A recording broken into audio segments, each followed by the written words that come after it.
बॉलीवुड में इस वक्त सबसे बड़ा सवाल गूंज रहा है कि क्या डॉन को धुरंधर ने फंसा दिया है।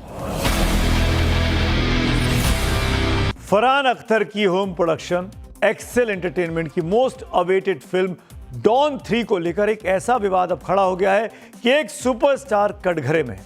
बात सिर्फ फिल्म छोड़ने की नहीं है, बात स्क्रिप्ट में दखलंदाजी, वॉयलेंट सीन्स की डिमांड, 45 करोड़ का और हर्जाना और आखिरकार धुरंधर फेम सुपरस्टार रणवीर सिंह पर एक तरह से लगे बैन की जो है। इस जंग को समझने के लिए पहले उस लीगेसी को समझना होगा जिसे दांव पर लगाया गया है। साल 1978 जब सलीम जावेद की जोड़ी ने एक ऐसी स्क्रिप्ट लिखी जिसने अमिताभ बच्चन को अजेय कर दिया। महज कुछ लाख रुपए में बनी डॉन ने बॉक्स ऑफिस पर उस वक्त अपनी लागत से 10 गुना ज्यादा कमाई करके प्रोड्यूसर्स की तिजोरियों नोटों से भर दी थी। इसके बाद साल 2006 में इस विरासत को संभाला जावेद अख्तर साहब के बेटे फरहान अख्तर ने।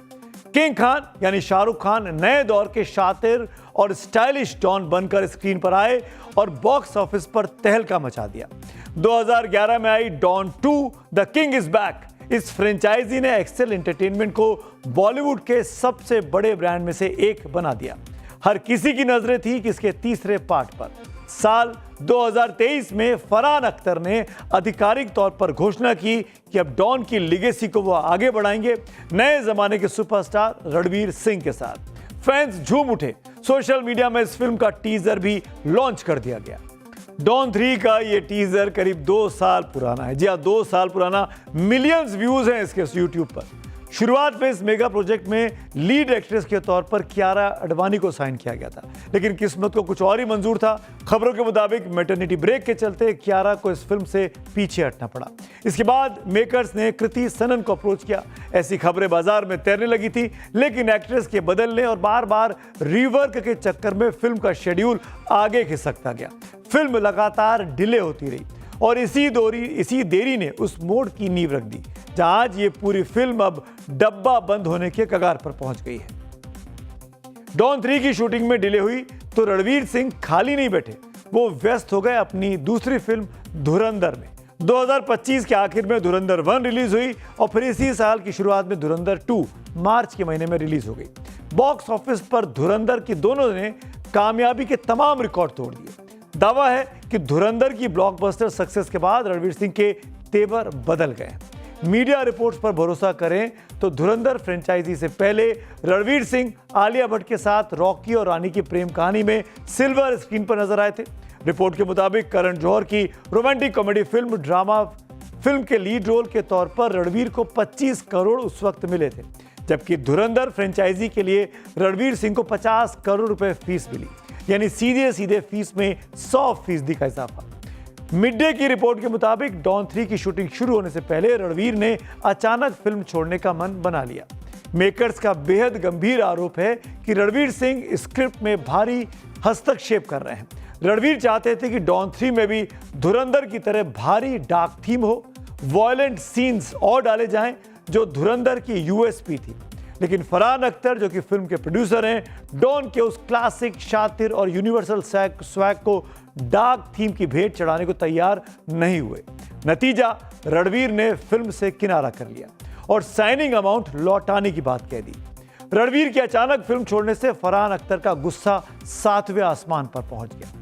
दावा है प्री प्रोडक्शन स्क्रिप्ट पर रिवर्क और शूटिंग डिले के चलते मेकर्स के करोड़ों रुपए पानी की तरह बह चुके हैं। नुकसान की भरपाई के लिए फरहान सीधे प्रोड्यूसर्स गिल्ड पहुंच गए और रणवीर सिंह पर 45 करोड़ रुपए के हर्जाने का दावा ठोक दिया।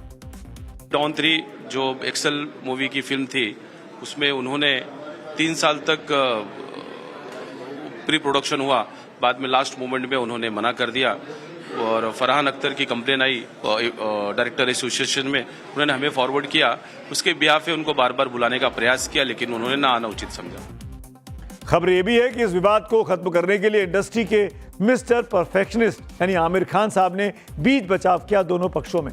दोनों पक्षों को साथ बिठाया, गिल्ड ने सुबह का वक्त भी दिया, लेकिन अहम की इस लड़ाई में कोई झुकने को तैयार नहीं था।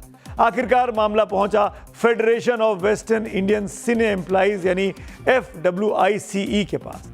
फेडरेशन ने रणवीर सिंह को एक के बाद एक 3 नोटिस भेजे, लेकिन रणवीर ने कड़ा रुख अपनाते हुए FWIC के जुरिस्डिक्शन पर ही सवाल खड़े कर दिए। इसके बाद FWIC ने सुपरस्टार रणवीर सिंह के खिलाफ नॉन कोऑपरेशन यानी असहयोग का ऐलान कर दिया। उन्होंने कहा कि फेडरेशन जो है उसके जुरिस्डिक्शन में नहीं आता है प्रॉब्लम में सॉल्व करने का या इस केस में पढ़ने का। तो उन्होंने हमारे अस्तित्व को, हमारे आइडेंटिफिकेशन को उन्होंने नकार दिया। यहाँ पर 45 करोड़ का इन्वेस्टमेंट है, प्री प्रोडक्शन में प्रोड्यूसर्स ने खर्चा किया हुआ। ये तो एक्सेल है जो झेल रहा है, दूसरा कोई होता उसने सुसाइड कमिट किया होता। सो आपने प्रोमो भी शूट किया फिल्म का, आप यूनिट निकल रही है और 3 हफ्ते पहले जो है वो आप फिल्म से विड्रॉ कर रहे हैं, कारण कोई भी हो सकता है। तो ये जो प्रथा है ये गलत है। फेडरेशन ये प्रथा को चलने नहीं देगा। रणवीर सिंह के खिलाफ FWIC ने इस नॉन कोऑपरेशन मूवमेंट का क्या असर होगा? क्या इसकी वजह से रणवीर की आने वाली दूसरी फिल्मों की रिलीज भी अटक सकती है? ये भी बताएंगे आगे चल के। लेकिन पहले जानिए कैसे FWIC के ऐलान के बाद इंडस्ट्री के कई लोग रणवीर सिंह के सपोर्ट में भी आ गए हैं। जाने माने फिल्म मेकर संजय गुप्ता ने रणवीर को बैन करने पर फेडरेशन की आलोचना की है। उन्होंने सोशल मीडिया पर पोस्ट किया, जब एक A-लिस्ट हीरो शूट करता है तो उसके साथ 300 से ज्यादा वर्कर्स सेट पर काम करते हैं। किसी को बैन करने से उसका नुकसान नहीं होता, बल्कि उन मजदूरों की रोजी रोटी छिन जाती है जो उस काम पर ही निर्भर है। वहीं अपकमिंग फिल्म गवर्नर के प्रमोशनल इवेंट के दौरान एक्टर मनोज वाजपेयी ने भी इस पूरे विवाद पर रिएक्ट किया है। मनोज वाजपेयी ने उम्मीद जताई कि मामला जल्द सुलझा लिया जाएगा। इंडस्ट्री के लिए वाकई में चिंता की बात है। रणवीर सिंह फिल्म इंडस्ट्री के सबसे बड़े कलाकारों में से एक इस वक्त। इस पूरे मामले पर रणवीर सिंह के स्पोक्स पर्सन का बयान भी अब सामने आ गया है। रिपोर्ट्स के मुताबिक इस बयान में कहा गया है, रणवीर सिंह फिल्म इंडस्ट्री और डॉन फ्रेंचाइजी से जुड़े हर इंसान का दिल से सम्मान करते हैं। डॉन 3 को लेकर हाल ही में जो कुछ भी हुआ उस पर रणवीर सिंह ने सोच समझकर चुप रहना ही सही समझा है। रणवीर सिंह का मानना है कि काम से जुड़ी बातें और आपसी रिश्ते हमेशा गरिमा, समझदारी और आपसी सम्मान के साथ ही संभाले जाने चाहिए। जाहिर है रणवीर सिंह का पूरा फोकस अपने काम और अपकमिंग प्रोजेक्ट्स पर है, लेकिन सवाल है कि FWIC के इस ऐलान से क्या इन प्रोजेक्ट्स पर असर अब पड़ सकता है? दरअसल federation of western India cine employees यानी FWICE फिल्म इंडस्ट्री के वर्कर्स और आर्टिस्ट के हितों की रक्षा करने वाली सबसे बड़ी संस्था है। इसकी शुरुआत साल 1956 में हुई थी। FWICE में actors, directors, producers, cameraman, technicians, junior artist और स्पॉट बॉय जैसी 34 एसोसिएशन के लगभग 4 से 5 लाख मेंबर्स सीधे जुड़े हुए हैं। दावा है कि इस वक्त फिल्म इंडस्ट्री में काम करने वाले करीब 90% लोग इसी फेडरेशन से जुड़ी एसोसिएशन से संचालित होते हैं, इसके मेंबर्स हैं। FWICE मेकर्स और एक्टर्स के बीच पैसों के विवाद को भी सुलझाती है। अगर फेडरेशन अपने मेंबर्स को किसी प्रोजेक्ट पर काम करने से रोक दे तो अगले ही दिन से फिल्मों और टीवी शोज की शूटिंग पूरी तरह ठप हो सकती है। रणवीर सिंह को लेकर FWIC के फैसलों की वजह से सुपरस्टार की अपकमिंग फिल्मों के प्रोडक्शन पर क्या असर हो सकता है, इस पर क्या कहना है सीनियर फिल्म क्रिटिक कोमल नाहटा साहब का, सुन लेते हैं। ऐसे होता है ना स्कूल के जमाने में जब बच्चे लड़ते हैं, ओ तूने ऐसे किया अब मैं तेरे को सबक सिखाऊंगा।